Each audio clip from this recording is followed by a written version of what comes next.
Aloha, danes se bomo pogovarjali o visokih brcah v svetu borilnih veščin.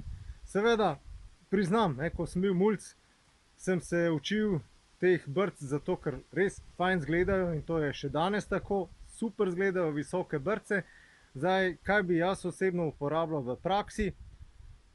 Visokih brc sigurno ne.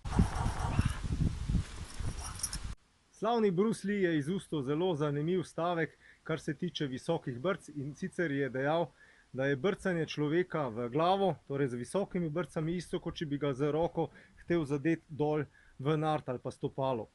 Tako da, to sigurno drži. On je te brce seveda uporabljal v filmih, zaradi tega, ker je to izgledalo dobro.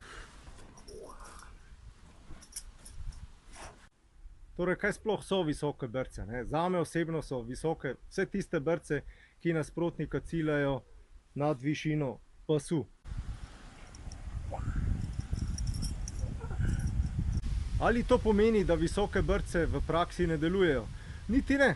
Nekdo lahko res mojstrsko izvede visoko brco, pa onesposobi nasprotnika. Ampak pač moramo upoštevati okoliščine, ali smo v gneči ali nismo v gneči, ali imamo dovolj časa za izvedbo brce, ali sploh znamo tako visoko brcati. In seveda tudi mogoče je tukaj malo prisoten tudi starostni faktor, vsaj pri meni, ali se ti sploh da visoko brcati, če lahko dosežeš dosti boljše učinke že z brcami nekje v predel bokov ali pa v smeri kolen in podobnih tarč.